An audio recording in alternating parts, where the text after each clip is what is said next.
최근 여론 동향을 짚어보기 위해 최고의 여론 분석 전문가 두 분을 모셨습니다. 다시 돌아온 여론오락관 몇 대 몇 이은영 휴먼앤데이터 소장님 그리고 배종찬 인사이트 K 연구소장님 나오셨습니다. 어서 오세요. 네, 안녕하세요. 안녕하십니까. 네, 일단 먼저 오늘 언급할 모든 여론조사는 중앙선거 여론조사심의위원회 홈페이지에서 확인할 수 있다는 거 미리 이제 공지드리고요.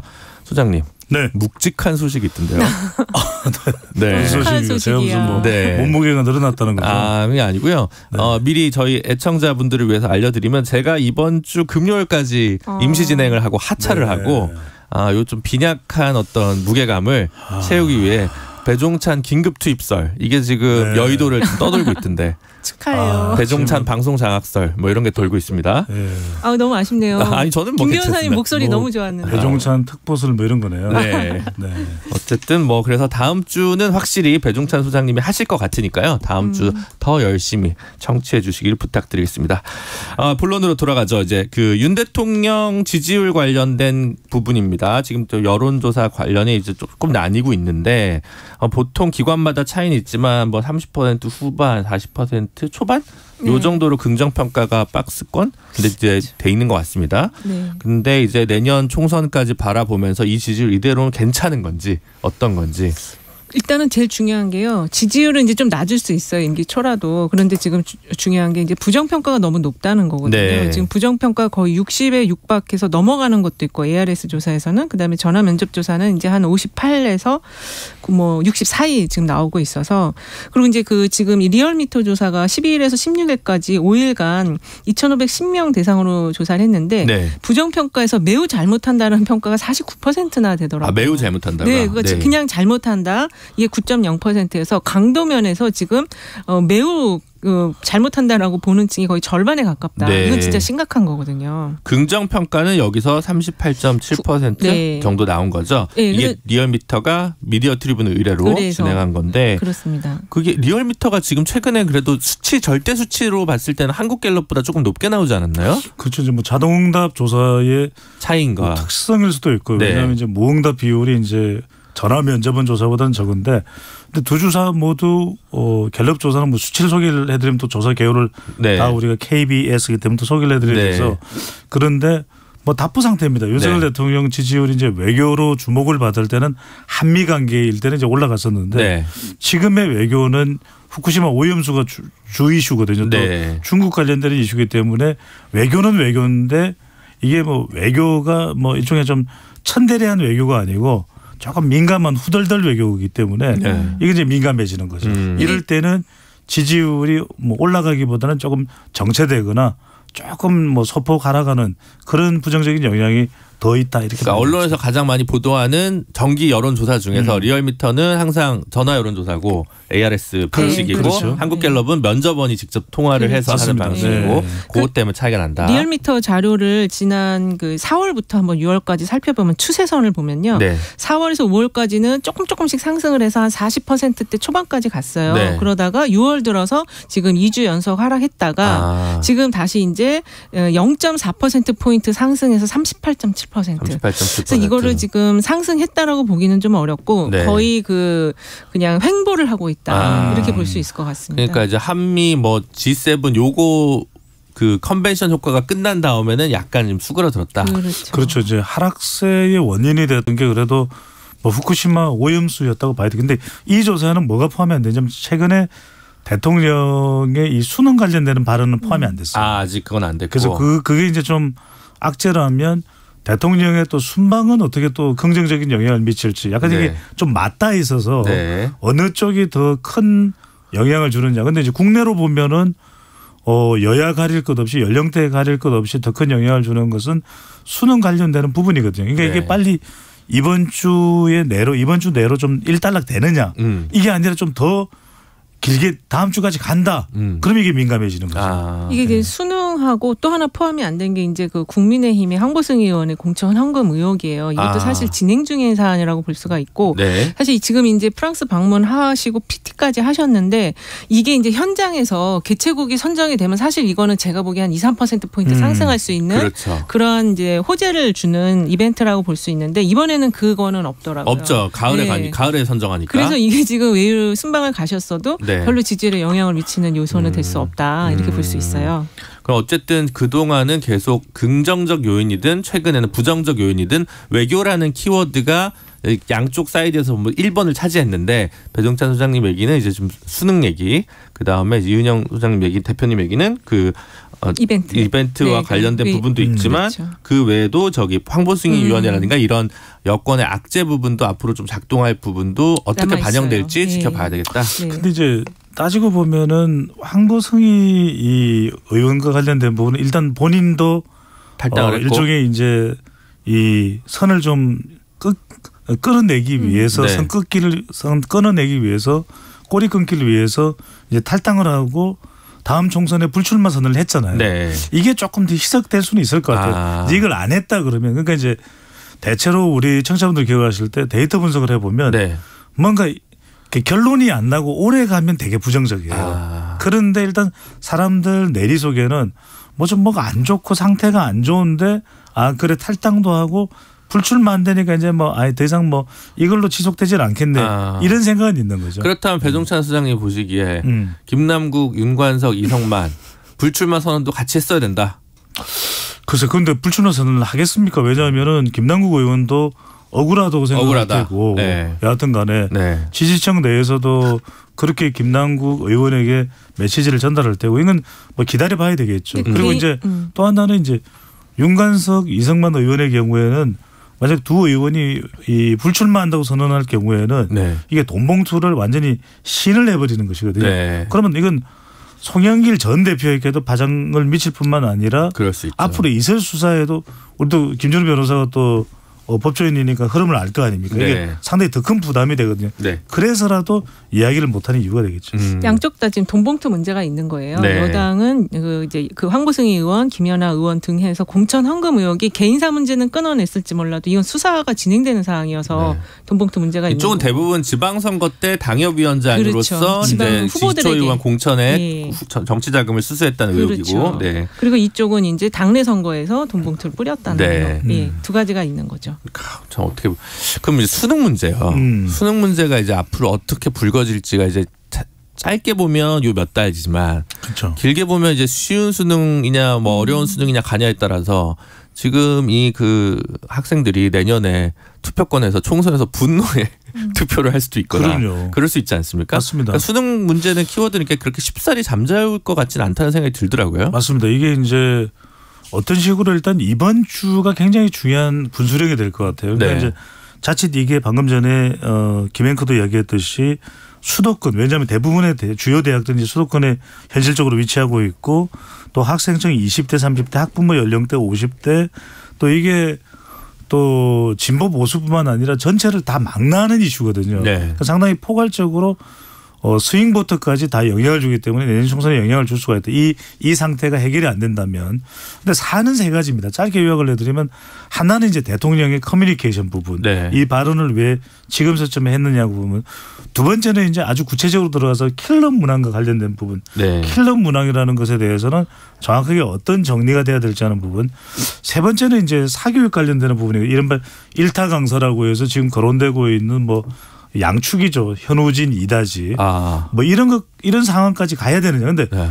사교육은 하루아침에 해결 안 돼요. 이거는 그렇죠. 학원이 그럼 내일 당장 뭐 문을 닫고 이런 상황으로 뭐 종로학원 대성학원이 그렇게 되나요? 안 되는 거죠. 그러면 결과적으로 저는 이게 두 가지다. 하나는 이 킬러 문항에 대해서는 정확하게 그러면 입장 정리를 해라.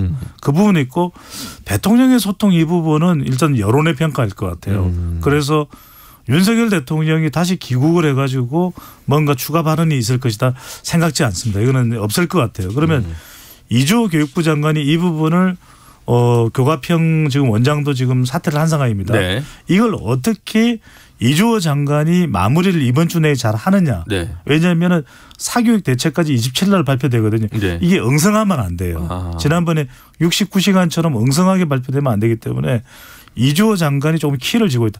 여전히 뭐 대통령에 대한 이 커뮤니케이션 부분은 좀 부정적인 여진이 남긴 할 것 같아요. 이게 지금 정리를 잘 길게 해주셨는데 이게 프레임이 이제 변화가 되고 있어요. 네. 처음에는 이게 난이도 수능 난이도 문제로 처음에 이제 대통령이 얘기를 했는데 그게 어느 국면에서 이주호 교육부총리가 이게 이제 난이도 문제가 아니다라고 이야기를 하면서 사교육비 경감과 공교육 정상화 문제로 이제 프레임이 옮겨갔거든요. 그런데 오늘 그 온라인 커뮤니티 한 고3 수험생이 이거를 다 망라하는 글을 올린 거예요. 그래서 사교육비 경감은 이미 인터넷 강의를 통해서 그 문제는 그렇게 크지 않다. 네. 그리고 지금 말씀하신 킬러 문제도 이게 이제 이 학생이 지적한 게 뭐냐면 킬러 문제와 관련해서 그리고 비문화 그 독서 분야에 대한 그 문제와 관련해서 정부가 교육의 현장을 모르고 있다. 이렇게 지금 이야기를 했거든요. 네. 킬러 문항이 없앤다고 해서 없어지는 게 아니다. 준 킬러 문항이 다시 킬러 문항이 된다. 이렇게 얘기를 했기 때문에 이거는 대통령이 이 수능의 어떤 지금 현재 흐름을 파악하지 못한다라는 걸로 지금 프레임이 넘어가고 있어요. 그러면서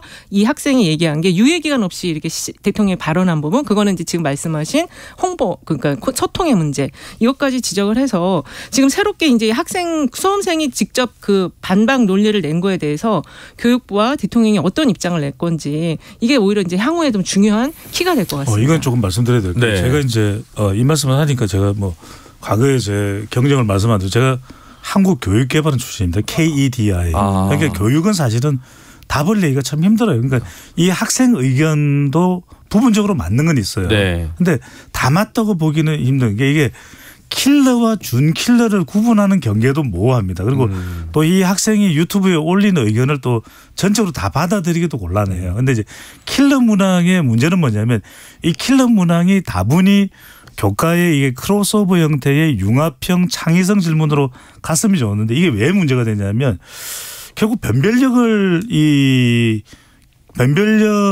어디선가 내야 되니까 낼 수 있는 게 이 킬러 문항 선택밖에 없었을까 다른 방법이 있는 거 또 하나 문제가 되는 건 뭐냐면 형평성 문제죠. 이게 이제 뭐 대치동이든 포함을 내서 청담동이든 해서 이 킬러 문항만을 전문적으로 가르치는 데가 있어서 이게 이제 형평성 문제가 되는 것이거든요. 그것 때문에 사교육비가 많이 든다고 그래서 지적을 이제 한 거죠. 이게 만약에 이 문제가 이른바 이제 정답률이 한 10에서 15%가 되면 이 문제를 맞추는 학생들은 일단 등급이 바뀌고 대학이 바뀌어요. 그러니까 이 부분을 지적하는 거기 때문에 이것도 좀 더 숙고하고 포함해서 문제 해결을 해야죠. 어쨌든 그 제가 볼 때는 그 G7까지 가던 외교 이제 루틴 이 다음에 하반기 국정 운영의 드라이브를 뭘로 걸 거냐 정부가 여기에 대해서 궁금했는데 갑자기 이거를 킬러 문항으로 이렇게 갖고 오니까 교육개혁으로 가나요? 아니 교육개혁으로 갈 수는 있는데 교육개혁의 시그네처가 킬러 문항 폐지였던 것 같지는 않은데 조금 예측 가능성 이외의 부분이 있는 것 같습니다. 킬러 문항은 지금도 계속 논란이 있잖아요. 그래서 이거는 정리가 되게 어려운 걸 지금 건드렸다. 근데 이게 사실은 이제 2021년에도 2020년 수능이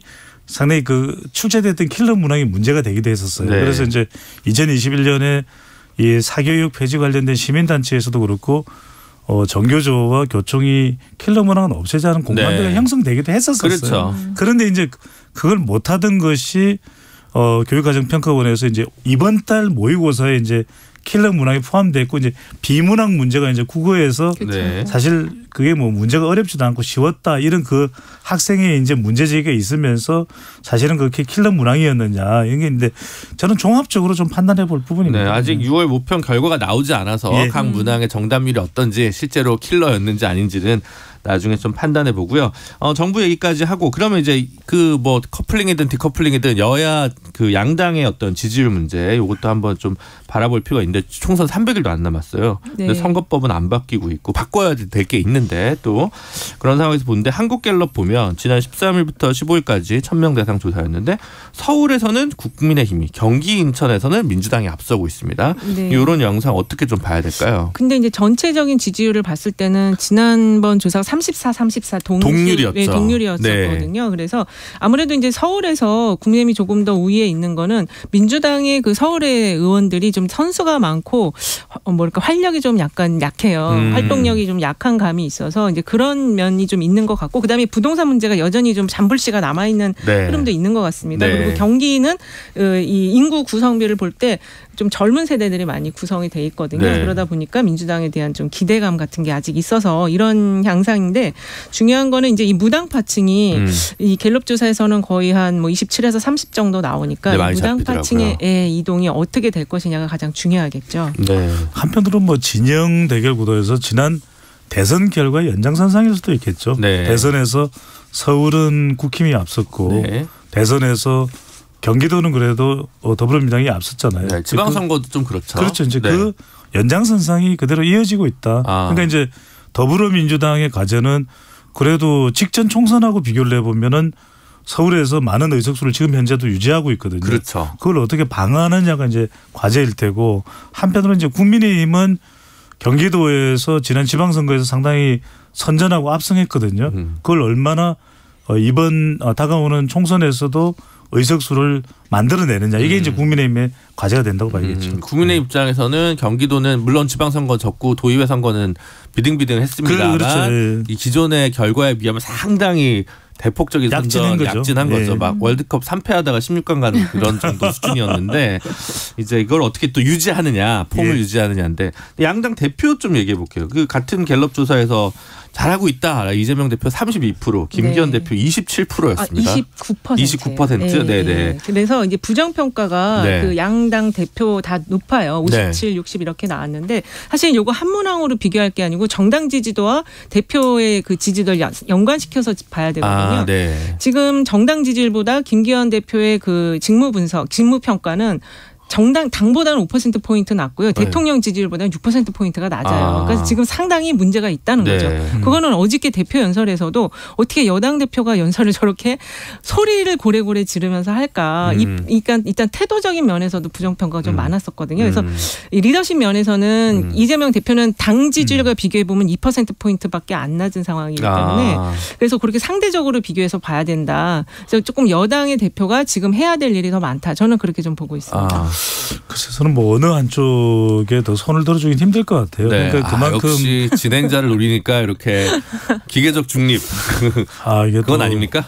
균형하면 또 KBS 아니겠습니까? 그렇죠. 그러다 보니까 더 스며드네요. 그러니까 일단은 지금 이런 결과가 나온 것은 국민들이 선택지가 없으니까 억지로 선택을 하고 있으니까 더불어민주당이든 국민의힘을 응답하는 것이지 사실상 마음은 이미 다 내려놨다. 그런 어떤 다 아니다.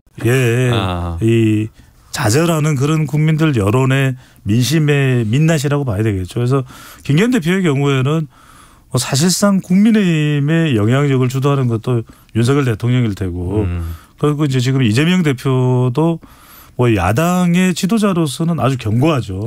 하지만 전반적인 중도를 확장하는 영향력이나 견인하는 이런 또 이 확장성을 보면 아직까지도 좀 이 부분은 그렇게 기대에 못 미치는 것이고 그렇다면 그렇다고 해서 또 3당에 대한 기대감이 있는 것도 아니고 참 국민들은 망연자실할 것 같아요. 그러니까 그 기대감이 민주당의 경우는 지금 혁신위로 이제 좀 확장을 해나가려는 이제 태세를 지금 좀 준비 태세를 갖춘 거고 이 여당의 입장에서는 지금 어제 그 대표의 연설 중에 가장 문제가 된 게 세수 부족에 대해서 법인세 인하를 하겠다 이런 부분이거든요. 여당이 해야 될 일을 지금 포기하는 그런 내용들을 어제 많이 이야기했어요. 그래서 그러면 여당은 앞으로 확장을 해서 무엇을 할 것인가 어제 별로 답은 내놓지 않았거든요. 일단 민주당 얘기부터 먼저 하면 이재명 대표가 불체포 특권 내가 포기하겠다. 요 얘기를 월요일 날 교섭단체 대표 연설에서 했고 혁신위원회 면모는 이제 공개 오픈이 됐습니다.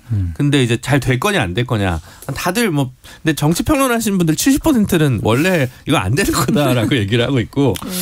근데 저는 그렇게 보는 가장 큰 이유가 이제 혁신위에 대한 거는 뭐 더불어민주당 지지층의 기대가 아니겠죠. 그러니까 그렇다고 해서 뭐 국민의힘 지지층이 혁신위에 손을 들어줄 것이다. 그건 더더군다나 아닐 테고. 그러면 중도나 무당층이나 이제 MZ세대가 얼만큼이나 반응을 하냐인데 그러고 보면은 이 혁신위에 거는 기대는 저는 다른 것보다는 공천일 것 같아요.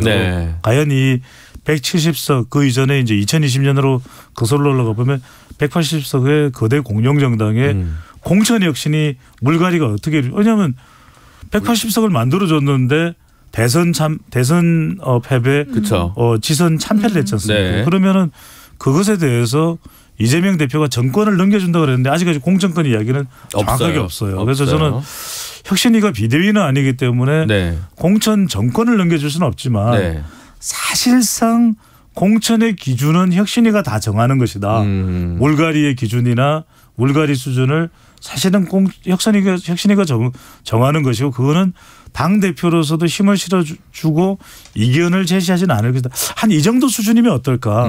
그 정도라면 저는 적어도 중도층에서도 파격 혁신이라고 하는 정도의 평가가 나올 수도 있지 않을까라는 생각이 드네요. 이게 이제 혁신위가 공천 룰을 다루기에는 이미 이제 민주당은 좀 시스템화된 공천 룰이 있어요. 현역 경선한다는 건가 5대5 기준으로 경선한다는 게 있기 때문에 세칙 부분만 좀 정리를 해야 되는데 세칙들은 또 이제 공관위에서 하는 역할이 있기 때문에 이번에 혁신위는 조금 더 큰 차원에서의 당내 민주주의를 교정하거나 수정하는 그런 역할을 좀 하지 않을까 싶어요. 근데 지금 서울 같은 경우는 국민의힘이 지지율상 여론조사상 앞서고 있고 근데 지난 총선 때 41대 8입니다. 민주당이 41석이고 초선이 거의 없어요. 그러면 이제 공천 룰은 정해졌지만 그렇죠. 교체를 해야 될 거 아니에요. 현역을. 그렇죠. 근데 지금 우상호 의원은 불출마 선언했고 어떻게 보면 홍익표 의원은 성동구에서 강남구로 이제 저걸 바꿔가 지역위원회 바꿨으니까 현역 자리 중에 비워놓은 건 2개 정도밖에 없잖아요. 근데 요거 가지고는 안 될 거 아닙니까 사실은? 그러니까요. 방금 전에 이은영 소장님 말씀에 저것도 중도나 또는 지금 더불어민주당 이 국회의원직을 노리는 사람들은 납득을 못할 거예요. 왜냐하면은 2020년에 국회의원을 뽑았는데 그 뒤에 이 평가를 보면은 집권 여당으로서의 더불어민주당이 의원들이 제대로 역할을 했느냐 그런 평가를 내리기 쉽지 않지 않습니까? 그렇다면 상당한 물갈이가 이루어져야 된다고 생각할 텐데 그런 기준에 대해서 지금 친명 비명으로 접근할 건 아닐 것이다. 그렇다면 과연 이재명 대표의 기준은 뭘까 이게 상당히 이제 민주당만 놓고 이야기를 할 때 궁금할 텐데 그 부분을 과연 김은경 혁신위가 할 수 있을까? 또 하나는 이제 상당히 외곽에서는 그런 이야기도 나와요. 이해찬 전 대표의 영향이 상당히 좀 주어지고 있는 혁신위가 아니냐. 왜 그러냐면은 지금 현역 의원이 유일하게 이 강동구청장을 3선 역임했던 이해식 의원이 혁신위원 들어갔으니까. 이해찬 전 대표의 보좌관 출신이거든요. 이해 X라인이에요. 그래서 그렇게 보면은 또 친명계다 이렇게 얘기 나올 수 있으니까. 근데 현역을 많이 교체한다는 것은 현역엔 사실 비명이 더 많습니다. 그렇죠. 그러다 보니까 이게 친명계가 어떤 정권을 잡기 위한 거 아니냐 이런 또 당내 격돌 이런 것들도 볼만하겠네요. 아니 그 현역 평가가 따로 있어요 민주당. 제일 중요한 게 지난 선거에서의 결과 득표를 갖고 평가를 하고 또 현역들끼리 평가도 있고 그렇기 때문에 기본적인 지금 현재 평가 툴이 있고. 다만 하나 더 붙여야 될 거는 이제 도전하는 신인과 현역과의 어떤 공정한 그 선거 공영제 같은 게 좀 필요하다. 그래서 이들의 정견을 당원이나 유권자들이 좀 공정하게 다 들어볼 수 있는 기회를 만드는 게 오히려 좀 더 필요하지 않을까 저는 그렇게 생각을 해요. 그 여당 얘기도 좀 해보겠습니다. 김기현 대표 어제 뭐 고성이 오고 가는 교섭단체 대표 연설이 있었는데 고래. 울산이 고래로 유명해요. 네, 그렇죠.